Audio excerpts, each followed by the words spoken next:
Welcome to Eastern Europe's Minorities in a Century of Change, a podcast on the history of minority experiences in Central and Eastern Europe during the 20th century. This series is part of the Institute of Historical Research Centennial Commemorations, Our Century, Looking Back, Thinking Forward, and has been organized by the Study Group for Minority History.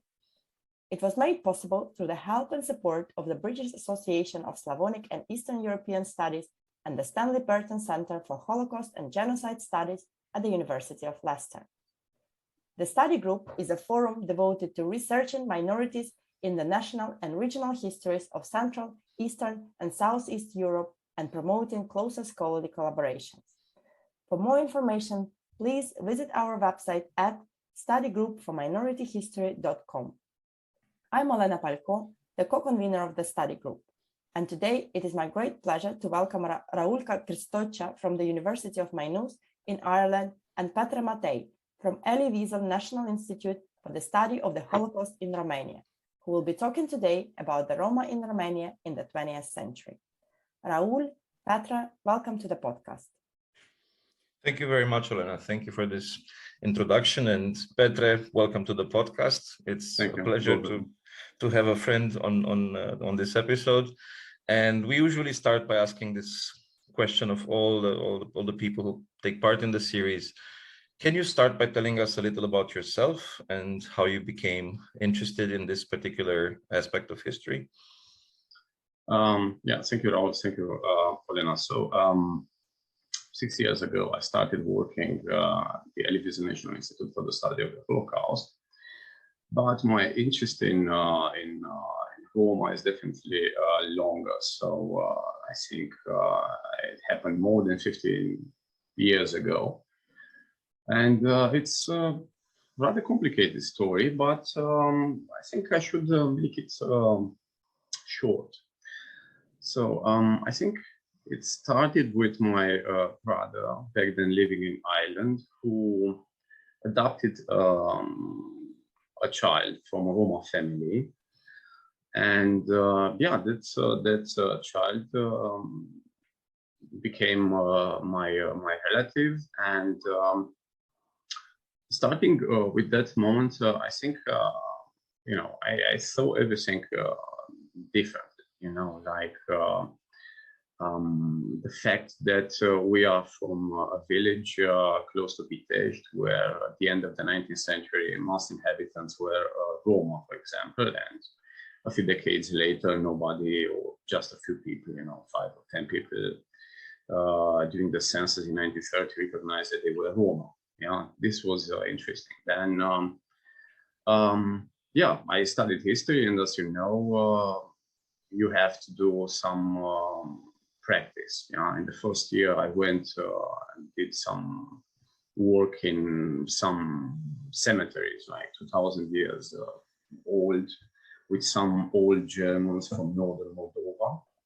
And next year, I said I'm not interested in older history. I'm interested in contemporary history, and I went to the archives and just asked for some art files. I didn't get them, and then I said, give me some documents about Roma deportations to Transnistria. I said it was 5 million years ago, and I got them, lucky me. But what struck me was to see that there were, list of petitions signed by villagers, by Romanian villagers, asking for the repatriation of the Roma who had been deported to Transnistria, or who, there were some rumors, some fears that these Roma who hadn't been deported yet would be deported elsewhere, and that was surprising, because I was well aware of that hostility, of that anti-Gypsyism in the Romanian society. And what surprised me was to see that,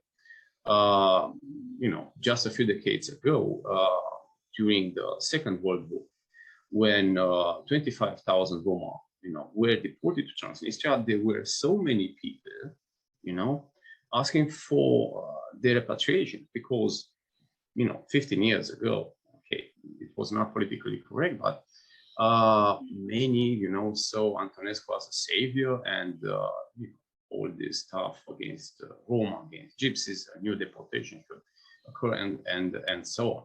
So I realized that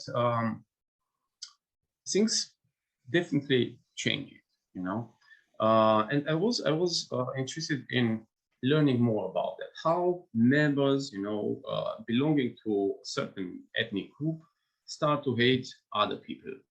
Why?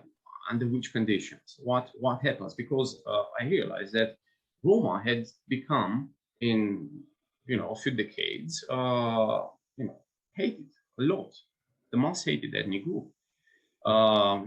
We had those surveys, like the most hated were the Roma, and then the Hungarians, and then the Jews.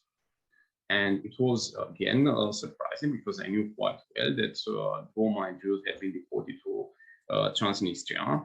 And I knew quite well that there had been a very strong anti-Semitism. So something changed, in a short period of time. And I wanted to know more about that. So that's how I started to be interested in learning more about Roma, because they are fascinating, and we can learn a lot. And I'm not talking only about Romanians, but about everybody in Europe, actually, identifying themselves as being French, Hungarians, Bulgarians, whatever, analyzing how we relate to Rome, to our, So that's how I was interested in this thing. Yeah. That's a very interesting story, Petre, and one that in many ways reminds me of my own interest in studying minorities, this kind of distance from the other. And speaking of the petitions that you came across, I think one of my early finds that got me interested was also some similar petitions in the 19th century when Jews were being deported from Romania. They were basically forced to emigrate, and villagers were writing these petitions. I wouldn't say there were as many as you say you found, but there were some, and it was going against this narrative of all Romanians being anti-Semites, and especially in the countryside, the peasants hating the Jews.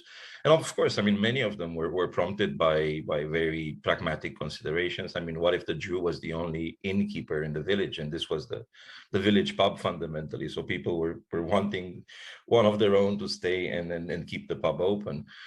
But it does nuance the story, and I feel you're absolutely right that Romanians and other majority groups would have a lot to learn from looking at minority histories, and especially the Roma. Since this is a podcast series that focuses on the 20th century, I think it only makes sense to start our story in the 19th. So could you tell us maybe what was the situation of the Roma in Romania after emancipation, and then what, if anything, changes after 1918, given that the state is both significantly expanded after the end of the First World War and much more heterogeneous in terms of minorities? From a quite homogeneous nation state, it becomes a more multi-ethnic one. Thank you. So after emancipation, I wouldn't say it was quite different. Sure, legally they were emancipated. They became free people, free as well to pay taxes and so on. But we are talking about the consequences of slavery in what was to become the world kingdom. These two provinces, Moldova and Wallachia, where Roma had been for centuries, starting with the 14th century until mid 19th century, they were slaves. So okay, all of a sudden, due to this modernization process, young Romanians studying abroad in France, in Germany, coming with some new ideas. And of course, it was a shame to have slaves. So what they basically did towards the end of the first half of the 19th century was to try to modernize Romania. And as I said, having slaves was seen as something which should make us ashamed of. So we do have, starting with 1840s, this process. There had been three categories of slaves, belonging to noblemen, to boyars, to the church, Orthodox Church, and to the Prince States slaves. They had been useful, throughout centuries, and after 1856, when the last gypsy slaves were emancipated, sure, they became citizens, but without having, what was supposed to have in terms of, professions, making them competitive and so on. So what we have is that poverty of this relatively large group of people. And what is even worse, I would say, that's bias, those prejudices against some people who had been completely, from the free people. So, yeah, legally, as I said, we have free people, but they continue to be seen as, being somehow inferior to the others. And I'm not talking here about the position of some political parties, nationalist parties, towards the end of the 19th century. I'm talking rather about simple people, about common people, about peasants. For the intellectuals, for the Romanian nationalists, already at the end of the 19th century, the significant other might have become the Jew or the Greeks. But of course, the Jew plays a much more important role, but not the Roma. But for the peasant, for the simple people who had been, yet convinced to become nationalists in this proper or new, sense, the significant other continued to be the Roma, the gypsies.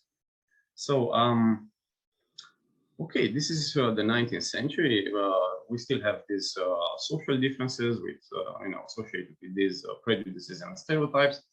And yeah, we have relatively a large number of Roma, of gypsies.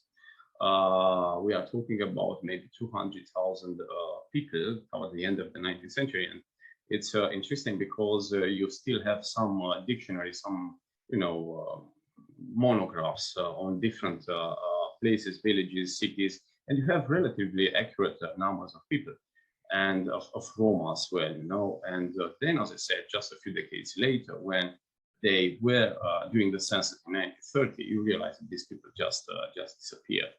So we have lots of such villages or cities with huge numbers of Roma who vanish. And it's interesting because you are talking about fluid identities and different ways of. You have some years when all declare themselves to be Roma, 5 years later or 10 years later, or on a certain occasion, nobody declares themselves as such. So it's very interesting. But this is the period before the First World War. So so what we have, 1918, 1919, we have Romania becoming Greater Romania, dominating provinces like Transylvania, like Bukovina, like Sutovrucea, some of them with large numbers of Roma as well. But we are talking about relatively different groups of people, not so different if we are to compare these gypsies, this Roma, to Jewish communities, because more or less Roma lived in the countryside, just like the Romanians did in the Old Kingdom or these newly acquired provinces. And if these people, this Roma, assimilated to the language of the culture of some other ethnic group, most likely they assimilated to the Romanians. So they were becoming Romanians. And yeah, actually, this is interesting because in 1930, you have 262,000 Roma who identify themselves as gypsies. but most of them didn't speak the language Romanian, so they spoke mostly Romanian. So we are talking about a process of assimilation in the 1920s and 1930s. So we have this decades after emancipation. So yeah, in 1919 you also have the first let's put it this way, expressions of political organization of Roma. You have some gatherings already in January 1919 in Transylvania, in Rupa, more exactly. This is in Brașov, where Roma became politically active and say that we want equal rights. We want, land as well. And they were, of course, prone, or they accepted the idea that this province Transylvania was to be part of Greater Romania, and it was something all Romanians just wanted to hear. So, and then you have so-called national gathering of gypsies of Transylvania in 1919. Yeah, that's a very interesting change, I think, because on the one hand, I found fascinating to hear you talk about this fluidity, about the fact that you have certain persons declare themselves Roma at certain times, but not at others. There are many such instances documented in this new literature on national indifference, mostly talking about parts of Central Europe. Bohemia, for example, has been prominent like this, when people changing between Czechs and Germans depending on the political situation and so on. But here I think we're dealing with a partly similar phenomenon, but one that is also partly different. And assimilation does come into play, because I think here the upward social mobility might also be an aspect that needs to be factored in when you think of Roma becoming Romanian over time, in terms of moving up in the social hierarchy or acquiring a better social status. Of course, once again, not a situation specific to the Roma, and there's a lot of literature written on migrants to the US adopting similar patterns. But what was fascinating was this beginning of Roma politics. I didn't know actually it starts as early as 1919. So what do you think changes? Because the interwar period does indeed witness the beginnings of Roma politics in East Central Europe. And it's interesting that it actually starts, at least to my knowledge, in Romania. So what could you tell us about this in terms of how does it manifest within Romania? What do you think prompts it in the interwar period? What are the factors that lead to this Roma politics coming into being at this time? Okay, thank you. So yeah, we are talking already for 1919 about these gatherings, for example. When you have Roma leaders having quite clear ideas about what they want to get. And this was prompted, at least in this case in 1919, by these events organized, similar events actually organized by Romanians already in 1918, full of that year, when they just organized to make sure that Transylvania, where Romanians made up the majority, will become part of the greater Romania. So to a certain extent, this was a model for the Transylvanian Roma. But this is not only this is not the only explanation. I mean, okay, you have leaders who become more active. You have people saying that in the past we suffered different forms of injustice, and we want to have finally our rights recognized as such. But apart from these events in 1919, we have some interesting forms of organization, of self-organization, And what I would notice here is this interesting evolution. I mean, for the beginning, you have some traditional forms. And I'm talking about Roma living in in some cities. I mean, in the beginning, these organizations were quite limited, very small. limited to a certain place, be it village, be it city eventually. But they were limited to that very place or to some Roma, sharing a certain profession, like, musicians, for example, musicians from Bucharest, they had their own organization. But what is interesting here, okay, you have the 1920s, and then already in the early 1930s, more exactly in 1933, you have these attempts to organize the Roma at this national on this national level. I mean, you have finally some organizations claiming to represent all Roma from all Romania, regardless of their previous affiliations and so on. And it's finally something which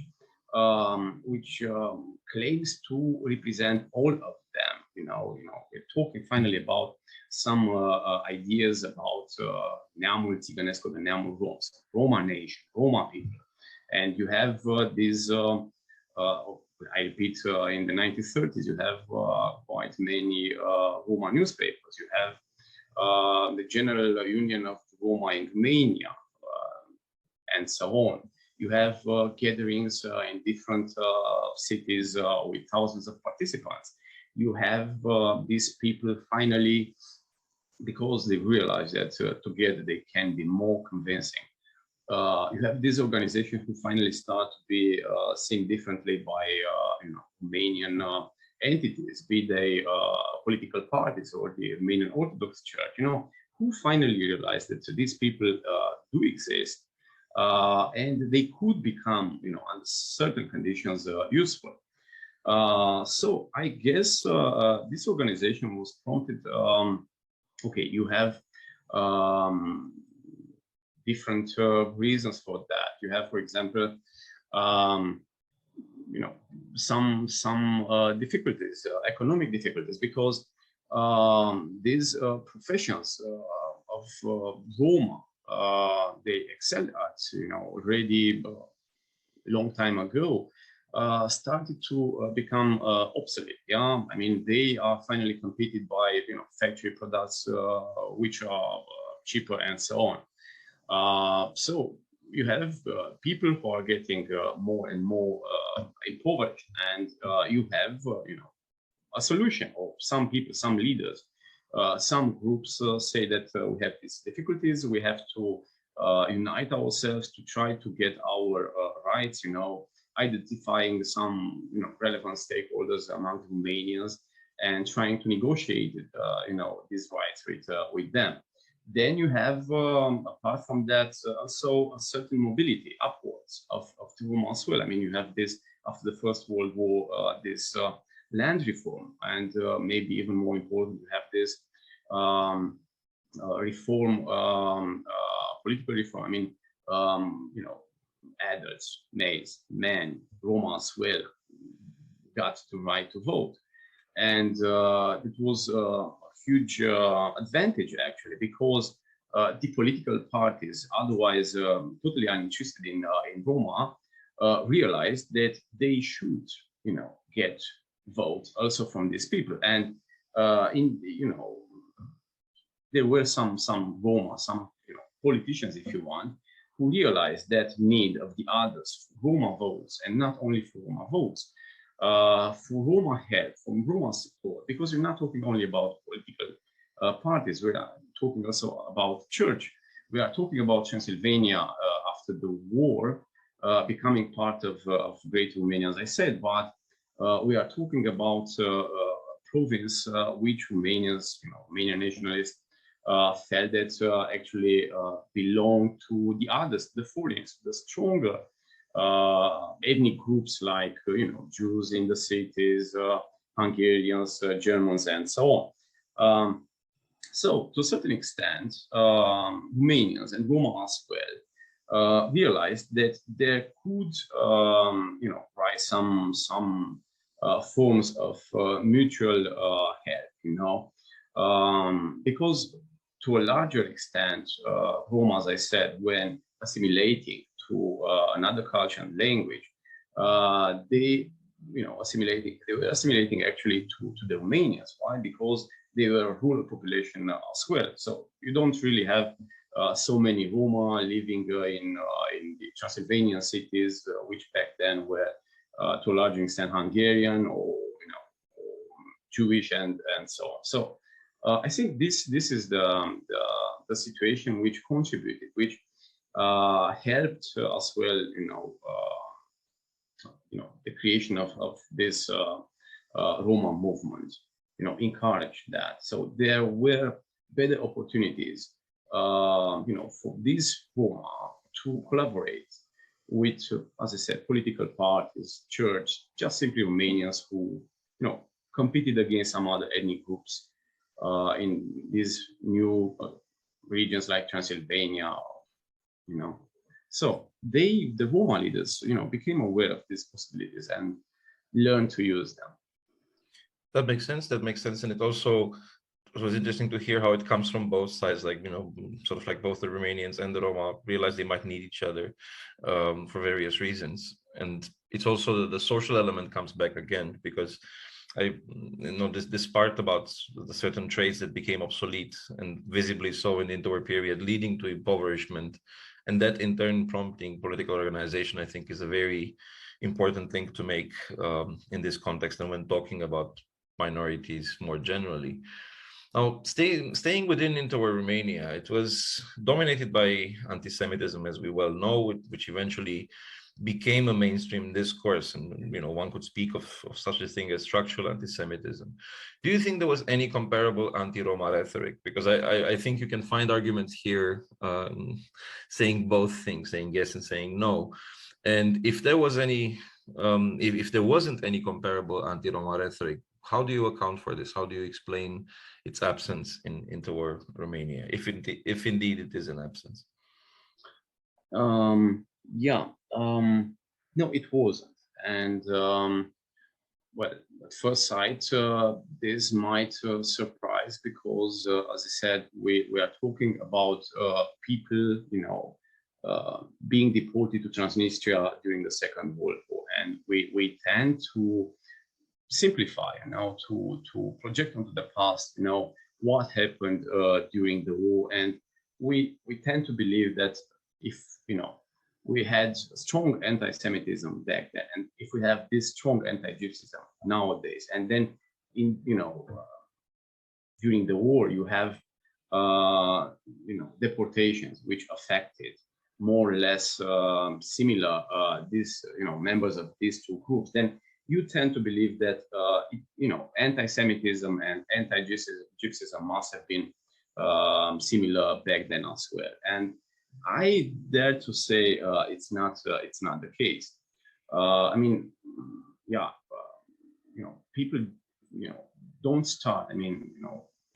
Members of an ethnic group or majority if you want, Romanian majority, don't start to hate the others all of a sudden. So there is always some process at work here. So you must have some conditions.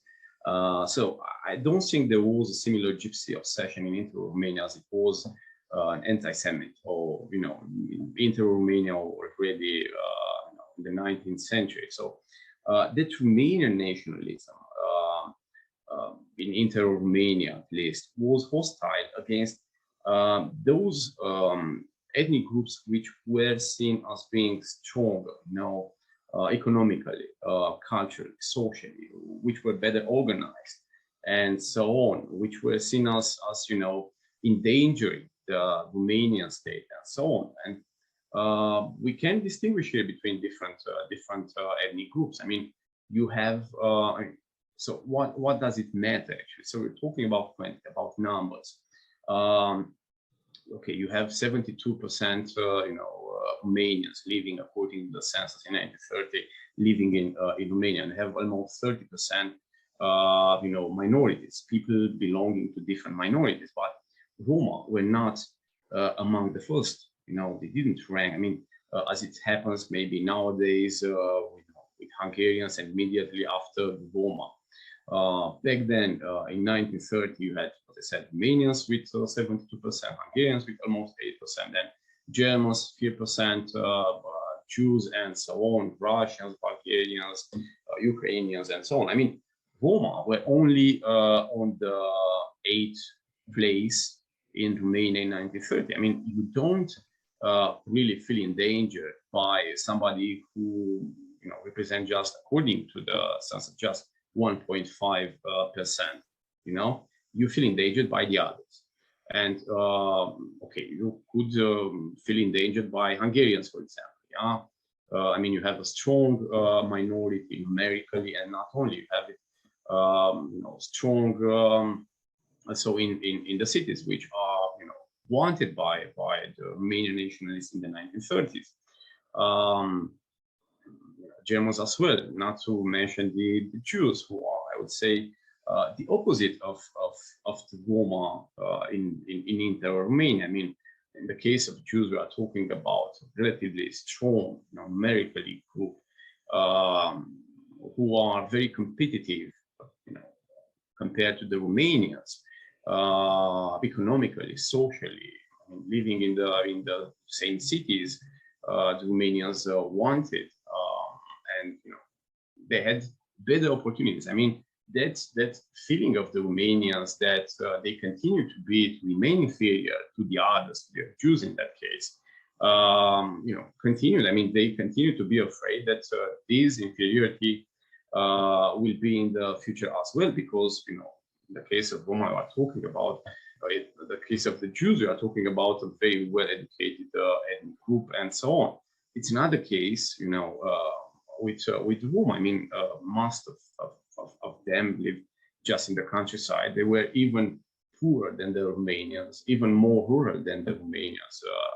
The illiteracy among them was rampant, and so on. So no, it was completely different. And okay, talking about numbers, so things could be seen as even more dangerous if some ethnic group, forms the majority in some regions, eventually close to the borders, which could be disputed or contested by some other country. Of course, there was no country called Roma, close to Romanian borders, claiming these people. I mean, Roma didn't live in enclave somewhere, I mean, we are talking about a minority whose members, lived scattered throughout the country, especially the outskirts. Some of them continue to be nomadic and so on. And of course, apart from numbers, apart from these social economic positions, which I repeat, Roma didn't have compared to all the other ethnic groups. We are talking about also about history. I mean, about the past. I mean, we know very well how the Romanian nationalists, referred to Hungarians or to all the others, against whom we, fought bravely or we suffered because of their injustice and so on. You can't really talk about Romanian peasants in the Middle Ages suffering because of some Roma noblemen. So no, I would say there is nothing like. I mean, you don't have these conditions to have this similar anti-Judaism comparable to that anti-Semitism. So I would say no. I mean, and it's quite visible. You have all these far-right parties, even fascist parties. You have the Iron Guard. You have the National Christian Party. Which were so fiercely anti-Semitic. But if you were to analyze their, programs, or their, to spend quite a lot of time reading their newspapers, you don't really. And for me, interested in the history of Roma, it's quite frustrating not to see these mentions. I mean, you have to spend a lot of time trying to find some mentions about Roma, and you don't find them because Roma weren't back then in the 1930s seen as being a national problem comparable to the Jewish problem as it was conceived back then. So, yeah, I mean, I'm glad you got to mention that, because in my own work I deal with the fascist and radical right organizations in interwar Romania, and that was my impression always as well. It's the first explicitly anti-Roma article that I come across in legionary publications is January 1941, just days before the legionary rebellion, which eventually failed and put an end to the movement. So it's very, very late that you come across anti-Roma discourses. What you come across instead, actually, and that's quite interesting to see for a fascist movement that was, as you said, highly anti-Semitic, is actually a discourse of recovering the Roma, of seeing Roma as Romanians who can be basically recovered for the nation, in the context in which, as you said, there was this demographic threat from other minorities. There's this notion that they are loyal, and because they are loyal to us and not to the others, then they are actually an asset rather than any kind of liability for the Romanian state, which is, I think, quite important to point out, given, like you said, that anti-Gypsyism today I completely agree, Romania as sort of like number one form of racism and ethnic discrimination. That the situation in the interwar period wasn't exactly the same, was actually quite different. And since we talked about the fascists, I was wondering if you could, what is the response from the other side? So how do the Roma organizations respond to this? Do they engage in any way with anti-Semitism? Do they engage in any way with this kind of rhetoric against other minorities, not themselves, but or with this kind of attempt to co-opt them for the Romanian project? It's, I would say, pretty different. Yeah. So first of all, I would say Roma organizations, Roma leaders were quite pragmatic. So they tried to collaborate well with the political parties, and of course they tried to collaborate well, especially with those in power. I mean, with the ruling political parties, and the one which was quite successful was actually the National Liberal Party. And I mean, you have this organization, Union of Roma in Romania, which was a loyal partner of the National Liberal Party, and then, of course, starting in 1938, of the so-called National Renaissance Front, the party of the king, when all the other parties had been abolished, and then you have them being a loyal partner, or after the war of some liberal factions, or even of the communists. I mean, they tried to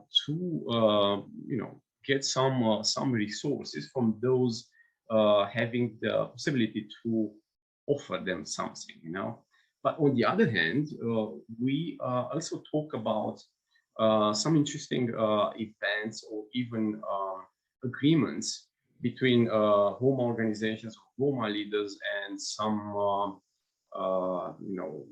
far-right parties, or even I'm talking here about October 1933, when you have a congress in Bucharest of the Roma, and Roma activists, resort to Corneliu Zelea-Coceanu, the leader of the Iron Guard, and they get the help of these students, and as a result, Corneliu Zelea-Coceanu and other members from this far-right spectrum are hailed as members of honor of this newly created Roma organization. And we are talking about this Lăzurică, some other Șervoian, who are among the most important leaders of the Roma movement. They are basically those who created this movement. So, and then you have in 1937 very interesting collaboration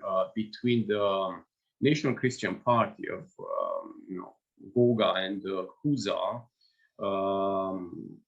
who a few months later will form the government, the same government which introduced the anti-Semitic laws and so on. And what is interesting here, you have this anti-Semitic party, offering this support to the Roma organizations. You have some interesting articles, suggesting that Roma were unjustly victims of oppression and so on, and they should get some better opportunities and so on. And all these coming from the fiercely anti-Semitic party. So it's definitely something different, Jews, Roma back then, or Roma back then and Roma nowadays in terms of perception. And this is fascinating. So, but I would talk more here about pragmatism. I mean, it's not only okay, these Roma leaders could be anti-Semitic, but on the other hand, we are talking about this, sincerely anti-Semitic. But to a certain extent, we are talking about pragmatism, as I said. I mean, and this is, in my view, more interesting, not because Roma Roma became anti-Semitic in order to get some support from an anti-Semitic party. I think it's more revealing for how the Romanian nationalism changed, within a relatively short period of time. I mean, we are talking about only like 5 decades between 1930s, and late 1980s, when we have already some seeds of this very strong anti-Gypsyism to become, So yeah, I would say yes. You have this Țara Noastră, our land, which was the official newspaper of that National Christian Party, which is, I repeat, anti-Semitic. And then you have this appearing as a Sunday publication for this Roma movement. You have anti-Semitic articles as well, but I wouldn't talk here about, I wouldn't call Roma movement fascist or anti-Semitic, although some leaders of this movement were, they couldn't, become already, I don't think it's the situation nowadays as well. I mean, easily mobilizable, ethnically and so on. So I would say it's more interesting, from, because it offers, some way to understand, the position of some Roma leaders, but even more interesting, the position of these nationalist parties, for which Roma weren't yet a problem, a national problem, weren't seen in this way. Apart, totally unlike what happened to the Jews. So yeah, I mean, yet this changes so quickly, though, because you have what you're talking about, and it is the thing I see myself. Like in 1937, 1938, it's the situation we're just describing, but only 3 years later, Roma are being deported. So what, if we get to the time of the Second World War and the Holocaust, what do you think changes in the perceptions of Romanians about the Roma that leads to the Roma deportations? Because the story of the Holocaust in Romania is generally paradoxical. I mean, it's the second perpetrator country in terms of numbers of victims after Nazi Germany, victims, murdered by the Romanian authorities, but also the second largest percentage of Jewish survivors in Central and Eastern Europe after Bulgaria. And this is also the case when it comes to the Roma. Just like the Jews, the deportations are selective. So why do you think this is the case? Given the way in which Romanian nationalism in the interwar period related to the Roma, and given that the deportations were selective, some Roma were deported, others were not, how would you assess this selectivity of the deportations? What is your interpretation for it? Yeah, we are talking about hundreds of thousands of Jews, being killed, but as well, we are talking about Jews surviving the war. And the same happens in Romania with Roma as well. I mean, 25,000 Roma being deported to Transnistria, half of them more or less dying there. So we're talking about huge mortality rates of, victimization of Romanianization of their properties as well. And but in my view, I think there are different perspectives, different narratives concerning these deportations. Well, for example, one of them being to ascribe the guilt for these deportations to Germans. The Romanian government must have been allegedly influenced by the Germans, who must have exerted some pressure and, in order to make the Romanians deport the Roma. And this is one, narrative, or some other narratives talking about, okay, we, the Romanians, are responsible, for these deportations, Jewish and Roma. But when talking about Romanians, actually, we're talking about the, dictator of Romania back then. We're talking about Antonescu. And this is, in my view, a bit tricky because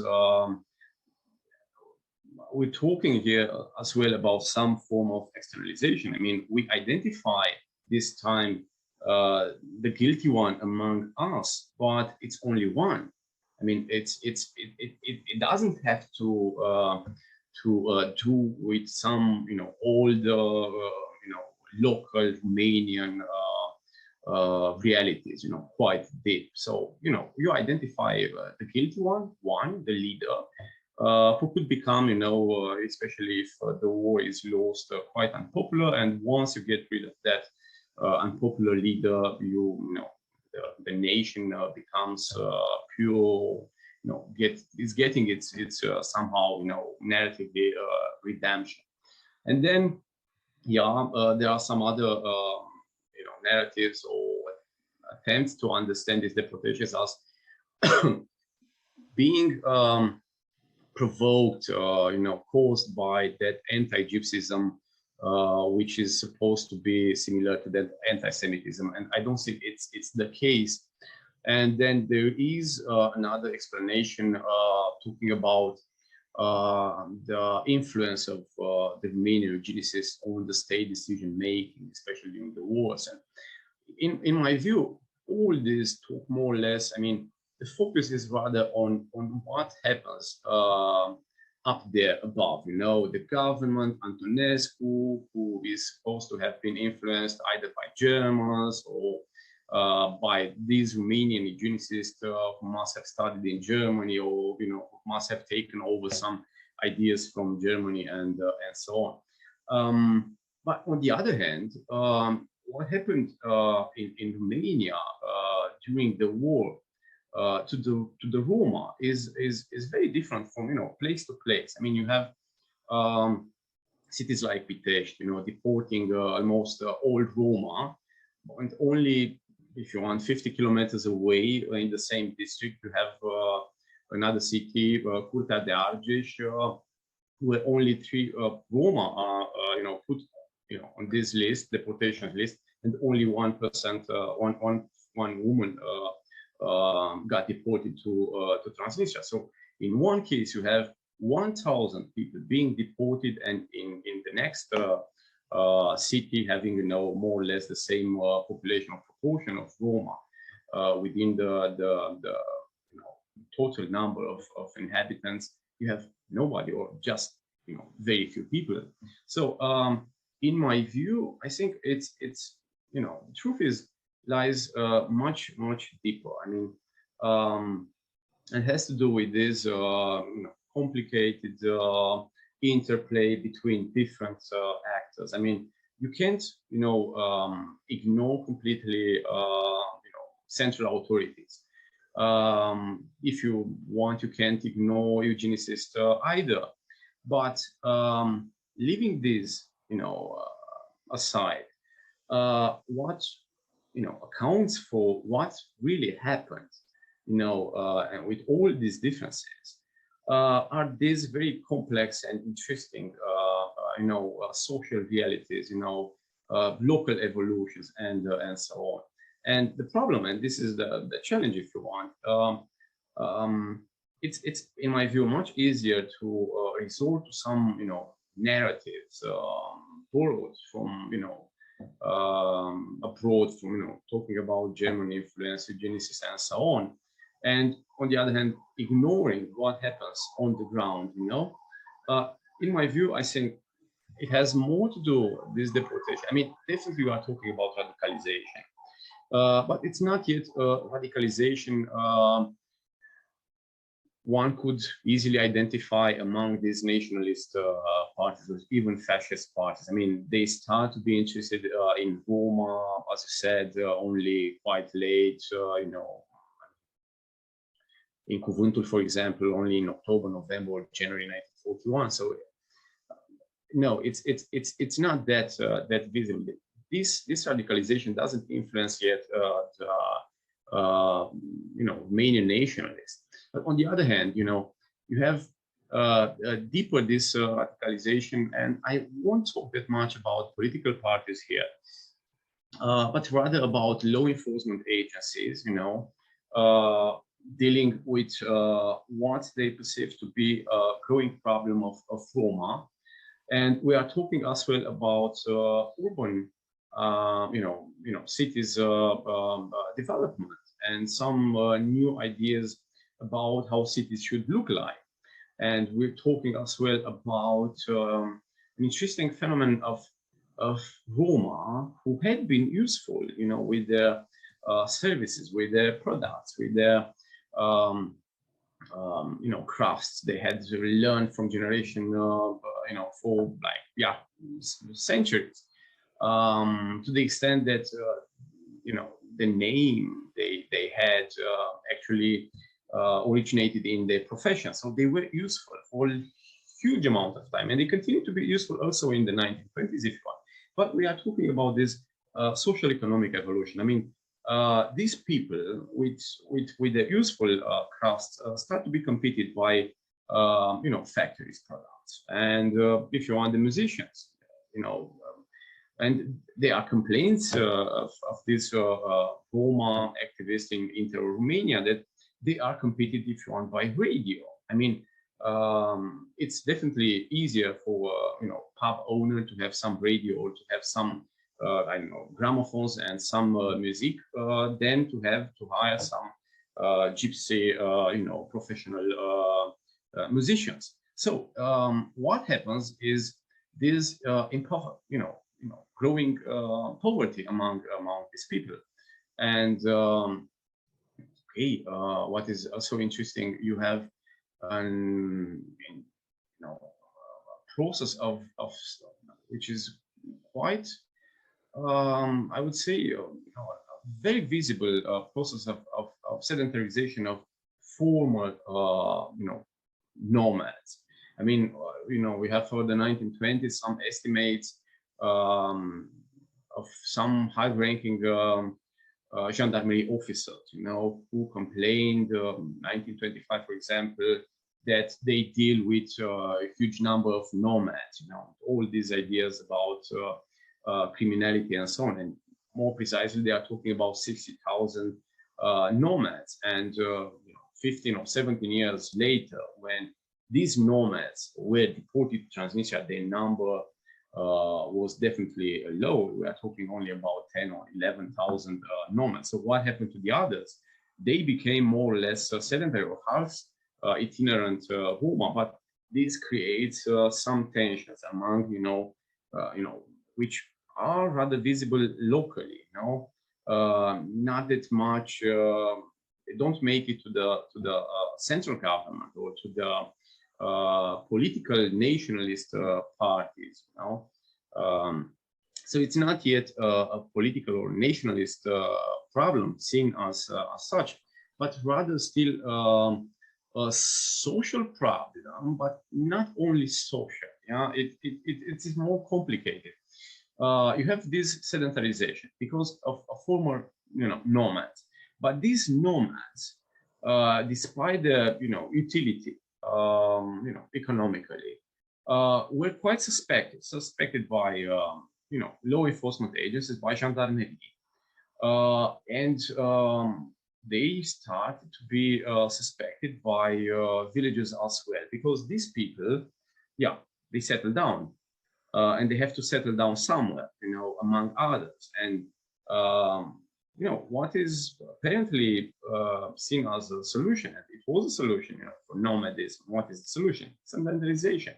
The problem is the same sedentarization seen by some as a solution could be seen by others as a problem. And as we, at least comparing these numbers, 1925, 60,000, and a few years later, only 10,000. What happened to the, to the other 50,000? They had become more or less settled, making the others angry.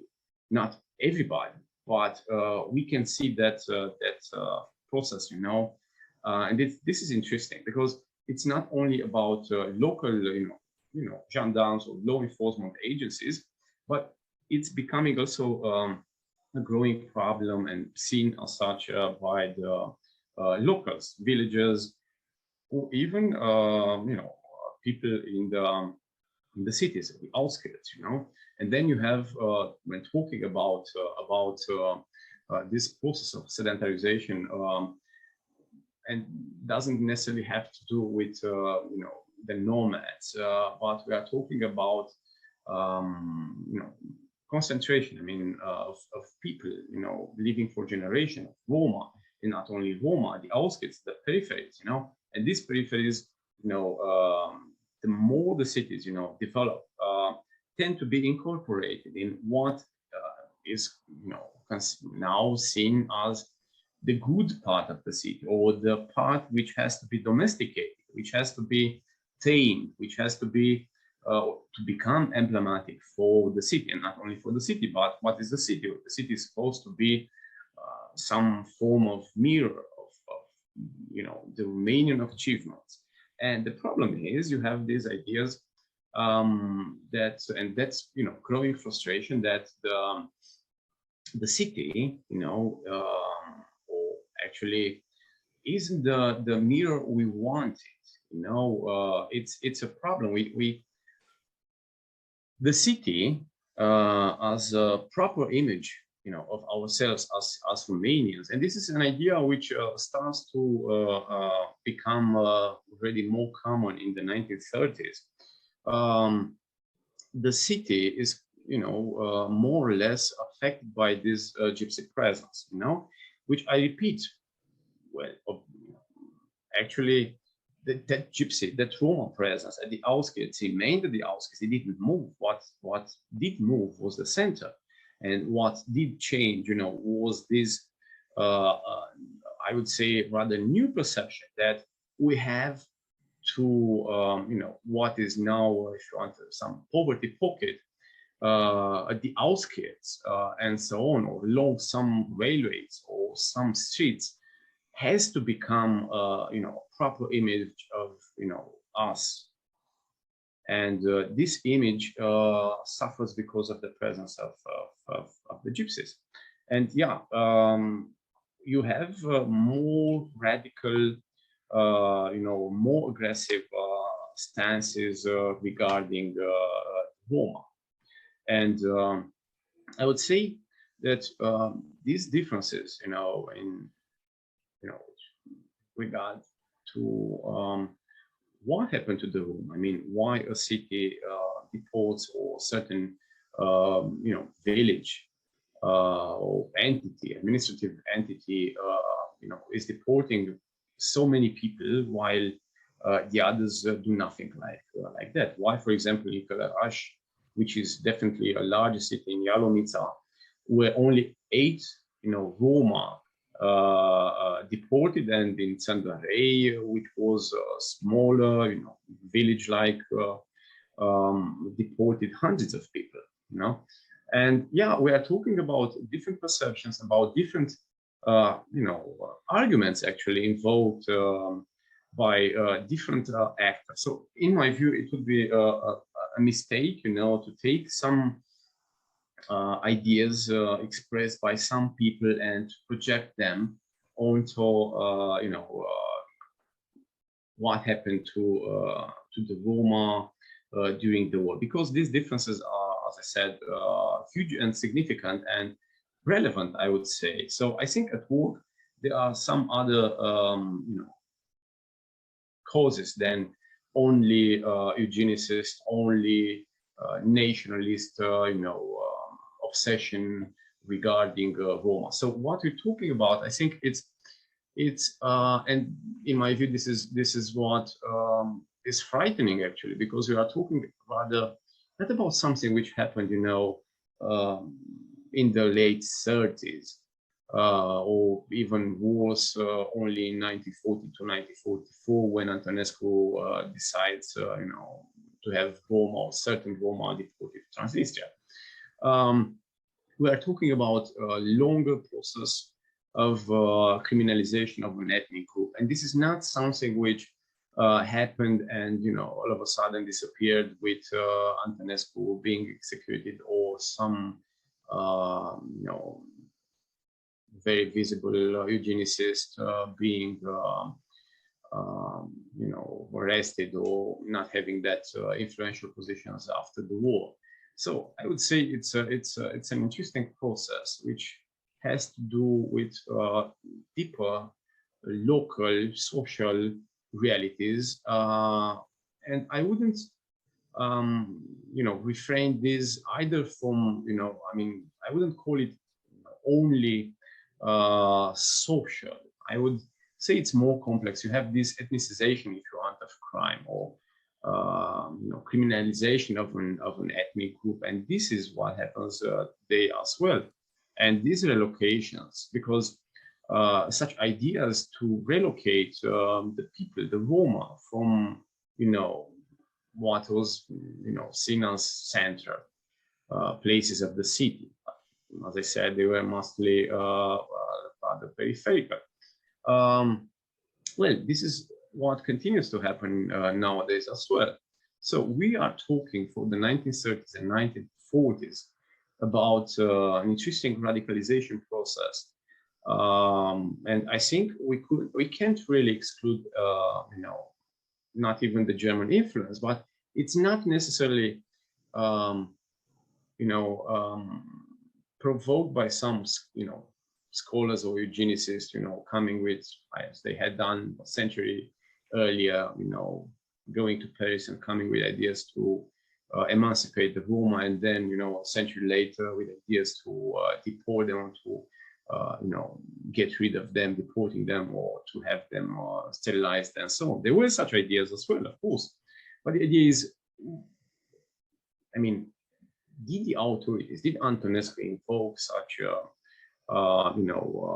racial or racially inspired or eugenicist inspired arguments? Who were those deported? Because the eugenicists, if we get to them, didn't manage to influence the state into adopting racial legislation on sterilization, for example, or Roma during the war, continue to have their civil rights unaffected. Of course, that's a very interesting, and I think a very important and nuanced qualification of the Roma Holocaust in Romania. And I think we're back to where you began in a way. We're back to the importance of the local.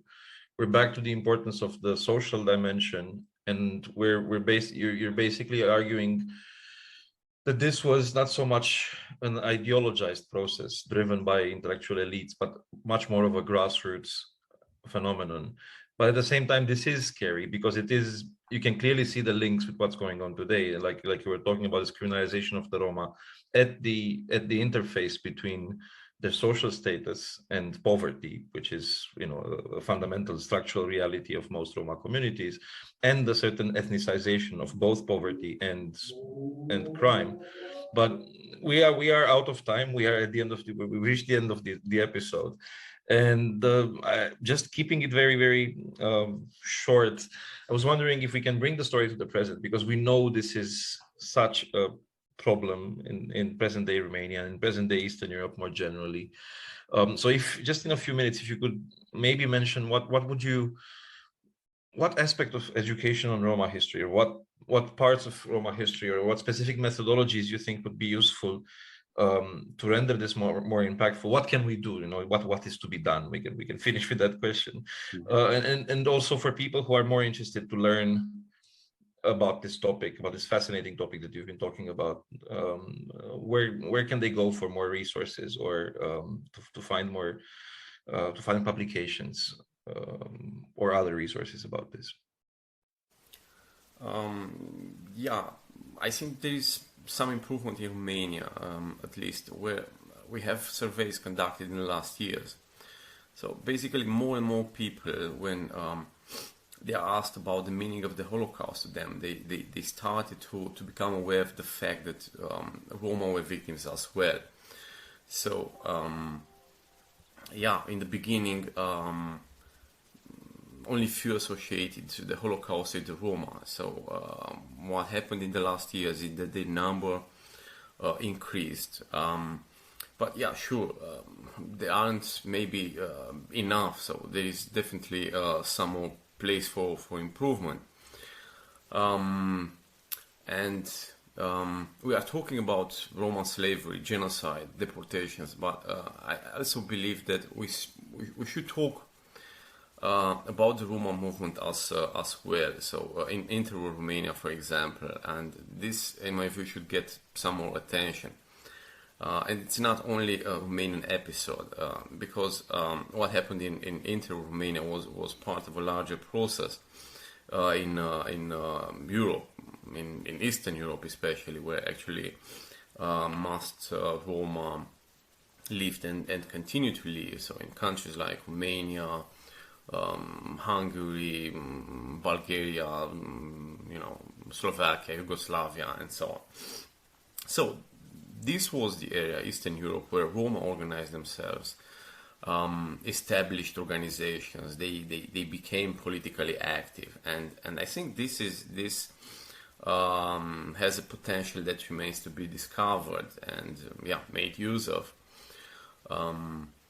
So when talking about the Roma movement, I would definitely recommend the books published recently, edited by in the last 2 years by Elena Marushakova and Veselin Popov from the St. Andrews University in Scotland. So we are talking about some huge books with 1,000 pages each, focusing on portraits of Roma personalities or on the programs of these Roma organizations. They are quite interesting, offering different perspectives, and very important, these books are online, so available to everyone who is interested. And I would say that the Roma movement is something that should definitely get some more attention. And I believe we shouldn't focus only on these, negative aspects like slavery and genocide. They are an important part of the Roma history. But I think we shouldn't reduce the Roma only to these status as victims. And even when talking about genocide, I believe some more attention should be given actually also to the people who try to resist. They're not only victims, shouldn't be seen only as victims. And I think that in the last years we could talk about some improvement of how Roma started to be seen, and I think this improvement has a lot to do with this European accession. I mean, with these Eastern European countries becoming part of the European Union, because I think the Romanian nationalism, or some other forms of nationalism in Eastern Europe could be, at least this is the hope, domesticated by this process, by this Europeanization. And this recent interest in the genocide of the Roma is part of this effort as well. So As a result, there are resources, there are sites realized by different entities, also by our institute in Bucharest. So you have projects about hate speech, about genocide, you have online exhibitions and so on. And in the idea that you could somehow dismantle the prejudices against, or, biases against Jews, against Roma, there is something which was done, but I think the challenge is, besides this improvement, more and more people in Romania, at least, know more about the Roma deportations, and see them as part of the Holocaust.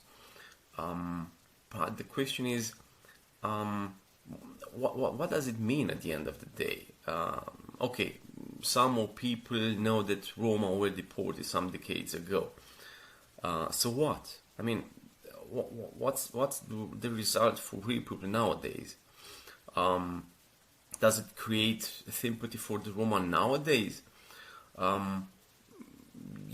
Could be, but I think there is a lot to be done here, and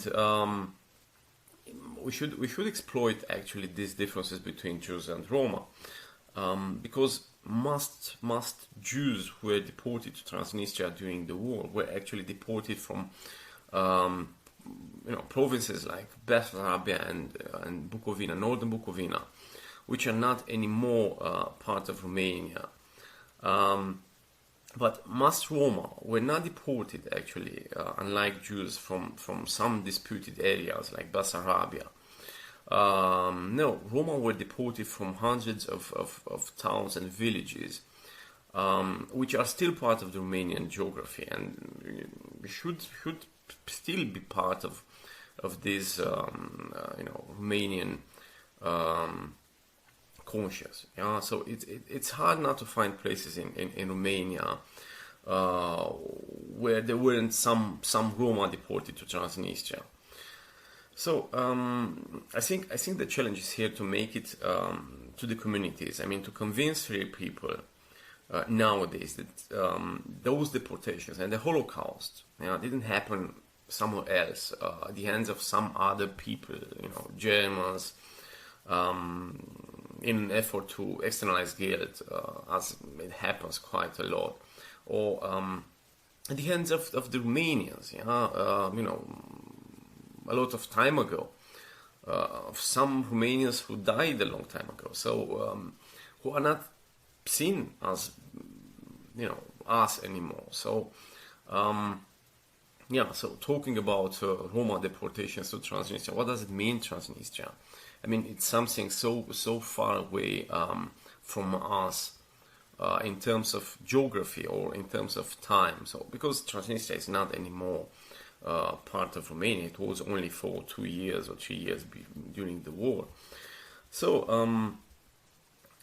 I think there are so many places in Romania from where those Roma people were deported, and until a few years ago, you could still meet Roma survivors and talk to these Roma survivors.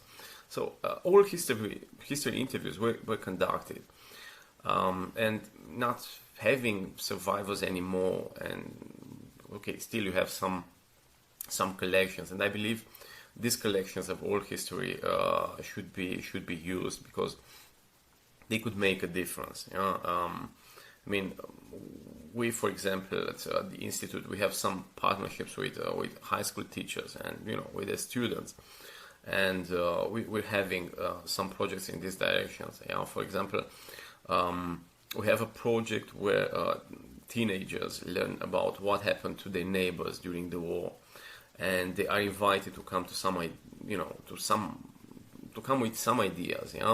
And these ideas go then to some artists who create street exhibitions, and the idea of this very project is to have these exhibitions put in very visible locations, in cities, in such places from where Roma were deported during the war, and to have those street exhibitions exposed in front, for example, of the city hall of that town, or in front of some buildings which hosted during the war those institutions in charge of deportations where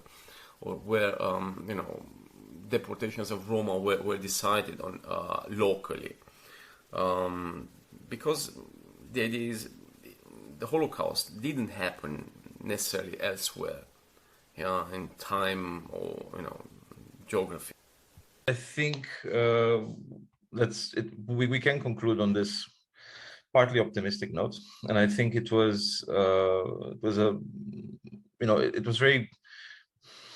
Your last point about the fact that this didn't happen elsewhere, which is often a problem with the Holocaust when it comes to the Jewish minority, but that these Roma were deported from localities within Romania. I think that's a very important point in terms of linking it to actual education practice. And I know you have been involved in some of these. And of course, the notion of Roma agency, which comes back many times when we talk with organizations trying to promote history of the Roma, there's always this notion of, okay, don't just talk about genocide. Talk about the fact that these people had agency themselves and that they acted. They weren't just victims. They weren't just objects of others' actions, but they themselves had the agency. And I'm glad you also pointed out. We are badly over time, and I really want to thank you for the episode. I think it was an absolutely fascinating discussion about the Roma, and I can't thank you enough. So I'll just hand back to Olena to close the session. Thank you so much, Petre and Raul. Indeed, it was a fascinating conversation, and I think there is a lot to learn for all of us, even those who are not generally interested in the history of Romania or the Roma minority. So thank you once again for your time. And if we can share the links to those initiatives that Petre, you mentioned in the description of the episode.